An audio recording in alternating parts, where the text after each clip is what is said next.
अस्सलाम वालेकुम। वालेकुम अस्सलाम। क्या नाम है आपका और कब से हैं यहाँ? मेरा नाम इरफान यूनुस है और मैं 13 साल से यहाँ हूँ। किस जुर्म में आप यहाँ पर आए? 302 में। 302 में।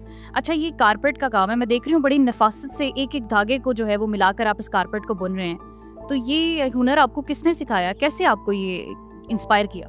हमारे जो अफसरान हैं यहाँ पे और जो हमसे जो पहले कैदी होते हैं वो हमें इसकी ट्रेनिंग देते हैं और उसकी ट्रेनिंग के साथ हम आस्ता आस्ता इसकी ट्रेनिंग आती जाती है, हम चल करते रहते हैं। अच्छा, ये आपने जो है वो एक प्रिंट भी पकड़ा हुआ है, नक्श उसके ऊपर बाकायदा से बना हुआ है। ये भी स्केचिंग जो है ये आप खुद करते हैं? हमें इसकी सिखाई जाती है कि ये चीज़ इस पर प्रिंट करनी है, उस पर हम इसी नक्शे पर चलते हैं, ये चीज़ बनाते हैं हम उसके ऊपर। ये कालीन की कितनी लेंथ है और ये कितनी देर में तैयार हो जाता है? ये तकरीबन 8 से 9 माह में तैयार होगा। 9 इसकी चौड़ाई है, 9 फुट की और 13 फुट की लंबाई है इसकी। आपको इसका जो आप काम करते हैं आपको इसका मुआवजा मिलता है?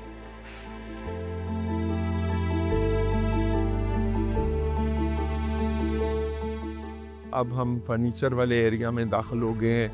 ये भी पूरी एक फैक्ट्री का सा एक समा है। तो आपका क्या नाम है? मेरा नाम साजद। अच्छा साजिद साहब, कितनी उम्र है आपकी? मेरी 40 साल। 40 साल। कहाँ के रहने वाले हैं? मैं लाहौर का। लाहौर का। तो किस जुर्म में आप यहाँ पे आए हैं और कब से हैं? 10 साल हो गए हैं। 10 साल हो गए। किस जुर्म में आए? मर्डर हुआ। मर्डर हुआ था। तो ये बताएं कि ये तो एक नया काम है और ये काम आपने यहाँ पे सीखा? मैं बाहर करता था ये काम। अच्छा, बाहर करते थे आप ये काम? सर जेल में तो हैं हम। सही। काम करते हैं ना, वक्त गुजर जाता है। तो इस काम के आपको पैसे भी मिलते हैं, मुआवजा भी मिलता हाँ है? जी, मिलता है। मिलता है। कितना मुआवजा 1000 मिलता है? रुपया मिलता है। 1000 रुपया मिलता है पर डे? हाँ जी। एक दिन का मिलता है। तो वो पैसे आप क्या करते हैं, घर भेज देते हैं या क्या होता है? पर्ची में मिलते हैं। सही। बैंक बैलेंस में मिलते हैं। ठीक है। इधर फिर हम सामान लिखा लेते हैं जो जरूरत का होता है। सही। वो वक्त इस तरह अपना पास हो रहा है। इसके साथ जो है वो आपकी सजा में भी कमी होती है मुआवजे के साथ, तो ये भी तो एक आपको फायदा है। अल्लाह करे हाँ जी कमी हुई है सर। नहीं होती है, मेरा ख्याल तो है होती। आपका क्या ख्याल है? नहीं होती? अल्लाह करे होती हो। चले अल्लाह आपके लिए जो है आसानियां पैदा करे। हम आपके लिए दुआ करें। रोजे रख रहे हैं? रोज़ा रखता हूँ। कैसे गुजर रहे हैं रोजे? रोज़े बस अल्लाह का नाम लेके गुजार लेते हैं। तो अल्लाह का ही नाम है, अव्वल व आखिर अल्लाह का नाम लेते रहें और आसानियां पैदा होती रहेंगी आपके लिए। आपका बहुत शुक्रिया, आपने हमसे बात। कमाल है फायजा, हम अंदर कैदियों के इंटरव्यू कर रहे हैं, हम उन्हें मेहनत करते हुए देख रहे हैं, खुद भी मेहनत करते हैं और आप यहाँ बड़े मजे से और आराम से बैठी हुई हैं। मजे से तो नहीं भट्ट साहब, हम भी आपके साथ जो है वो काम में शरीक है। मैं असल में देख रही हूँ कि ये सोफे बड़े आरामदेह बने हुए हैं। हाँ, वो लग भी और रहा है। मुझे हैरत हो रही है, ऐसा लग रहा है जैसे किसी असल कारपेंटर ने बनाए हैं। तो ये भी हमारे कैदी भाइयों ने बनाए हैं। हाँ, ये बहुत जबरदस्त बात है और बहुत ही खूबसूरत। आप भी बैठ जाइए। हाँ, मैं भी बैठ जाता हूँ आपके साथ।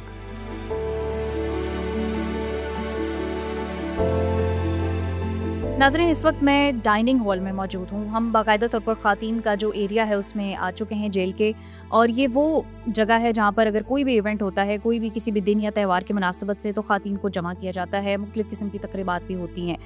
अब रमज़ानुल मुबारक है और आगे जो है वो ईद उल फितर होगी। ये वो ख़ातीन है जो अपने घरों से दूर है, कोई 8 साल, कोई 9 साल, कोई 17 साल, इतने सालों दूर रहकर वो यहाँ पर ईद मनाते हैं। आपने देखा कि इंतज़ामात तो किए गए हैं, चूड़ियाँ, जोड़े, सब कुछ है, लेकिन क्या ये उनके अपनों की कमी को पूरा कर देता है? मेरा तो नहीं ख्याल। फिर अच्छा, यहाँ पर कुछ ऐसी ख़ातीन हैं कि जिनके बकौल उनको जो जिस केस में यहाँ पर लाया गया है, सज़ा दी गई है, वो बेगुनाह हैं, उनका कोई कसूर नहीं है। मैं मीडिया की वसातत से ये अपील करूँगी कि ऐसे केसेस, स्पेशली ख़ातीन के, यहाँ पर एक औरत है कि जो बूढ़ी हो चुकी हैं, उनकी नवासी भी यहाँ पर छोटी सी उम्र की 7-8 साल की उनके साथ यहाँ पर है। मंशियात के केस में वो जो आंटी हैं और उनकी जो बेटी हैं, उन दोनों को इस जेल में रखा गया है और उस बच्ची का तो कोई कसूर नहीं है जो उनके साथ रह रही है, उसका क्या मुस्तकबिल होगा? तो ऐसी ख़वातीन के केसेस जो कि बेगुनाह हैं, बकौल उनके, बेहतर अल्लाह जानता है। हमारी अदालतों से ये दरख्वास्त है, हमारे अपने जुडिशरी सिस्टम से ये दरख्वास्त है कि उनकी केसेस को जल्द अज जल्द निपटाएं ताकि जो आने वाली नस्ल है उनका मुस्तकबिल बर्बाद ना हो। अच्छा, ये आप देख रहे हैं कि ये फीमेल हॉस्पिटल है 5 बेड्स का, जो कि बनाया गया और यहाँ पर पेशेंट्स का ब्लड प्रेशर चेक किया जा रहा है और मुख्तलिफ़ किस्म की यहाँ पर सहूलियात दी जा रही हैं। एक पेशेंट मेरे पीछे भी लेटी हुई हैं, गालिबन वो बीमार हैं तो वो इस जगह पर एडमिट हैं। तो डॉक्टर साहिबा से भी बात करते हैं। अस्सलाम वालेकुम। अस्सलाम। जी, क्या नाम है और कब से आपने? मेरा नाम शीरी है और मैं तकरीबन 8 साल से यहाँ पर ड्यूटी कर रही हूँ। 8 साल से आप जनरल फिजिशियन हैं? नहीं, मैं पैरामेडिक्स। अच्छा, पैरामेडिकल स्टाफ है। तो डॉक्टर्स जो है वो कब कब अवेलेबल होते हैं? मेरा ख्याल है पेशेंट तो एक यहाँ पर लेटी हुई है, डॉक्टर को होना नहीं चाहिए। डॉक्टर्स हमारी मॉर्निंग इवनिंग में होती हैं। आज फ़िलहाल अभी वो ऑफ़ करके गई हैं 2 बजे। अच्छा, डॉक्टर्स का 2 बजे ऑफ हो जाता है, उसके बाद कौन देखता है? वैसे तो 2 डॉक्टर्स होती हैं, एक डॉक्टर हमारी आज छुट्टी पर है और एक जो है वो ऑफ़ करके चली गई है। अगर कोई इमरजेंसी सूरत हाल हो जाए तो फिर? सूरत हाल हो जाए तो मैडम हम उन्हें बुलवा लेते हैं। ऑन कॉल हमारा जो स्टाफ है ना टाइम मौजूद होता है। अच्छा डॉक्टर साहिबा, अगर कोई ऐसी आपके पास खातून आ जाती हैं जो कि प्रेग्नेंट है, हामिला हैं, लेकिन उनका केस है, उनको सज़ा जो है वो ज़्यादा अरसे की सुनाई गई, तो फिर उनके ट्रीटमेंट और उनके सारे प्रोसीजर को कैसे लेके चलते हैं? हामला ख़वातीन जितनी भी हमारे पास आती हैं, सबसे पहले तो आते साथ ही हमारी जो भी ऑन ड्यूटी स्टाफ डॉक्टर्स होती हैं वो उनको पहले एवेल्यूएट करती हैं, उनके स्कैन वगैरह किए जाते हैं।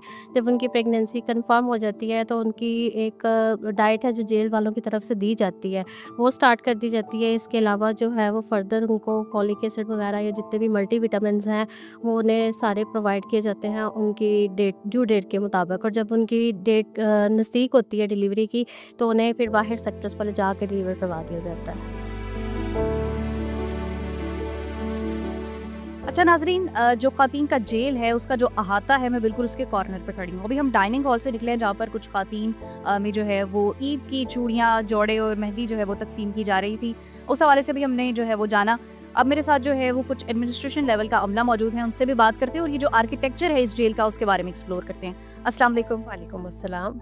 जी, आपकी तारीफ? सैयदा अंबर नकवी, लेडी सुपरिटेंडेंट। आप कब से हैं यहाँ? 7 मंथ्स हो गए मेरी इधर पोस्टिंग को। अच्छा अंबर साहिबा, हम डाइनिंग हॉल से निकले हैं, फिर ये साइकोलॉजिस्ट ऑफिस है, उसके अलावा ये मेरे इर्द गिर्द मैं देख रही हूँ कि ये बैरक बने हुए हैं खातीन के जो कैदी हैं यहाँ पर। तो इनके हवाले से बताइएगा कि यहाँ पर कितनी कैपेसिटी है एक सेल के अंदर, कितने जो है वो बेड्स लगे हुए हैं।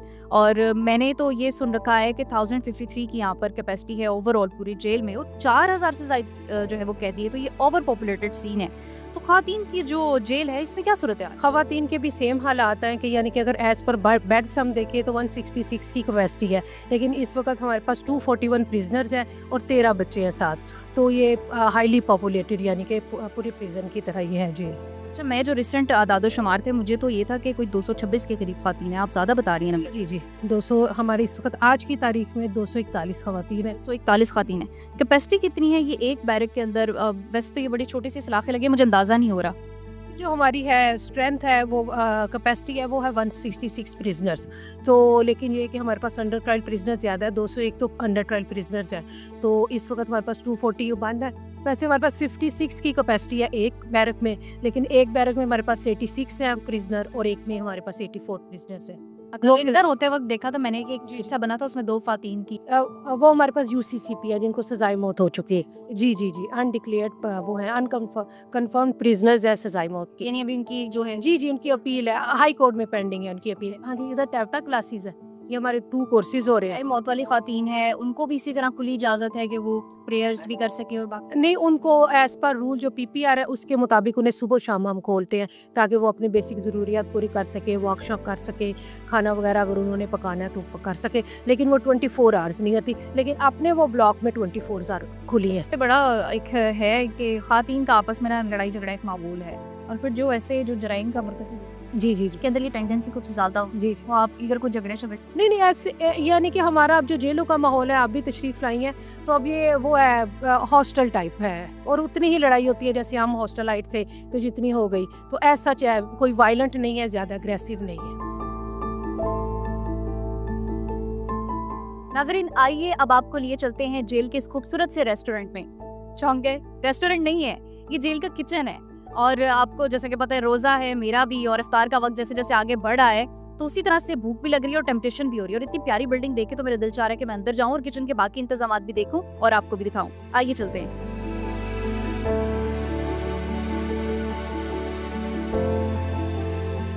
नाज़रीन, आप देख रहे हैं कि यहाँ मैं किचन में आ चुकी हूँ और यहाँ पर लाइव समोसे बनाए जा रहे हैं। पीछे बहुत ज़्यादा तादाद में आप देख रहे हैं कि ये बनकर तैयार भी हो चुके हैं, सिर्फ इनको फ्राई करना बाकी रह गया है। और इंटरेस्टिंग बात यह है कि जो समोसे बना रहे हैं ये कोई बाकायदा हलवाई नहीं है या ये कोई प्रोफेशनल नहीं है इस काम के, बल्कि ये वही कैदी हैं जो इस जेल में रहते हैं। तो इनसे बात भी करते हैं कि इन्होंने कब से बनाने शुरू किए हैं, ये सीखा कैसे। और मैं देख रही हूँ बड़ी नफासत और सफाई से बना रहे हैं। अस्सलाम वालेकुम जी, आपका नाम क्या है, कब से हैं यहाँ? दिलशाद इस्लाम नाम है मेरा और तकरीबन 9 साल हो 9 साल आपको यहाँ पे हो? जी। किस जुर्म में आए थे आप यहाँ? मैं 302 302 में। तो अभी तक कोई आपका मामला सोल्व नहीं हुआ? मैं बेशक नहीं। जुर्म आपने ही किया था, इतराफ़ कर लिया? जी कर लिया। किसका कत्ल किया? आदमी था बस, दुश्मनी थी थोड़ी। दुश्मनी थी। तो आपके कितने बच्चे हैं? मेरे 5। कौन उनको देख रहा है? बीवी है, बेटा है। वही 9 साल से आप यहाँ आए, उनकी याद नहीं आती? आते हैं, मिलते हैं, वो मुलाकात करते हैं। अच्छा, ये आप समोसे बना रहे हैं यहाँ पे, तो ये आप हर रमज़ान में इसी तरह 9 साल से आप यहाँ पे बनाते हैं और ख़ास तौर पे समोसे बना रहे हैं, और काम भी आपको आते हैं? नहीं, सिर्फ समोसे ही करते हैं हम हर साल, तो यहीं से सीखा है और यहीं बता रहे हैं। तो आइए नाज़रीन, अब वहाँ चलते हैं जहाँ पर ये जो समोसे बनाए जा रहे हैं उनको फ्राई किया जा रहा है।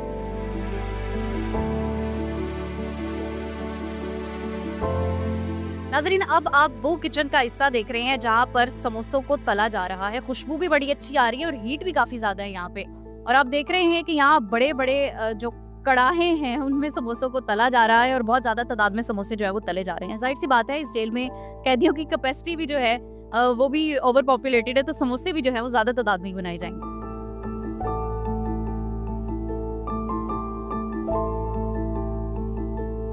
जी, अब फ़ाइज़ा, आखिर में हमने सारी जेल का विज़िट किया और बहुत से शोबे जेल के देखे।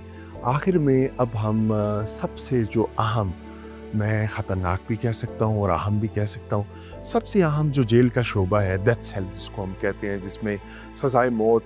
जेल के लफ्ज़ से जो वहशत और दहशत महसूस होती है ना, वो शायद इसी वजह से।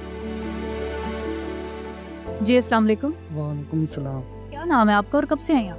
मोहम्मद अदनान। मैं 2022 से इधर हूँ। 2022 से हैं, तो सज़ाए मौत है आपकी। क्या जुर्म किया था? जुर्म कत्ल है। कत्ल है। पहले मेरी ज़मानत हो गई थी 2012 में, 12 का वकूआ है। फिर बाहर से जज ने सजा किया 2022 में। बेगुनाह था, इसलिए ज़मानत। बेगुनाह थे? हाँ जी, ज़मानत हो गई थी, इसलिए ज़मानत हुई थी। अभी वो जो मुखालिफ पार्टी है उनका जोर चल गया तो सजाए मौत हो गई। जोर कैसे चल गया? जब एक दफ़ा आप बरी हो गए, ज़मानत हो गई, तो दोबारा कैसे केस बन गया? ज़मानत हुई थी, बरी नहीं हुए थे। बरी अब इंशाअल्लाह अल्लाह ताला की ज़ात अभी बरी करेगी हमको। अभी इस वक्त आप यहाँ पर 2 और भी आपके साथ कैदी हैं, आप तीनों इकट्ठे ही रहते हैं? क्या क्या यहाँ पर खाने पीने का? पीछे मुझे किचन भी नज़र आ रहा है, कुछ चीज़ें सामान भी पड़ी हुई हैं, इसके बारे में बताएं। हाँ, खाने पीने का इधर हमको मिलता है, स्केल मिलती है, रोटी मिलती है, मुर्गी मिलती है, बिरयानी मिलती है, चने मिलती हैं, दाल चने की आ जाती है, अपना सब्जी मिलती है खाने को। जेल वाले रमज़ान में मेन्यू मुख्तलिफ होता है आम दिनों से, या एक ही तरह का मेन्यू होता है? मुख्तलिफ देते हैं। मुख्तलिफ देते हैं। रमज़ान का महीना है, फिर आगे ईद भी आ जाएगी और ईद की खुशी तो बच्चों के साथ ही होती है, तो उन्हें याद करते हैं, कैसा महसूस करते हैं? महसूस अभी ये तो होता ही, अभी सजा में पड़े हैं, गम तो होता है, हर आदमी को होता है गम। ये ऐसी बात नहीं है कि गम ना हो। 4 साल फिर हो गए सजाए मौत में और 2 साल बेटे मेरी हवालात है जी। टोटल मुझे 6 साल हो गए। तो कहाँ के रहने वाले हैं आप? मैं कराची का रहने वाला हूँ। कराची के रहने? जी। शुरू में आपको सजाए मौत हुई 302 में। 302 जी। तो कराची में ये वाकया हुआ? मैं या इधर आया हुआ था मैं, तो उधर ना अचानक लड़ाई हुई, उधर कत्ल हो गया। तो आपकी फैमिली कराची में ही है? जी, उधर ही गुरशद। बच्चे हैं आपके? 3 बेटे हैं मेरे। 3 बेटे हैं जी। सो वालिदैन हयात हैं आपकी? वालदा मेरे 4 महीने हो गए ना, कत्ल फौत हो गए। फोटो जी। तो कराची से आपको आपके जो बच्चे हैं या घर वाले यहाँ मिलने के लिए आते हैं? बिल्कुल भी नहीं आते। नहीं आते? अच्छा, मुझे ये बताइए, आपकी वालदा की जब डेथ हुई तो आपको यहाँ से जाने की इजाज़त मिली कि आप जनाजे में शिरकत कर सकें? कोई ऐसा मामला हुआ? नहीं, बिल्कुल भी नहीं।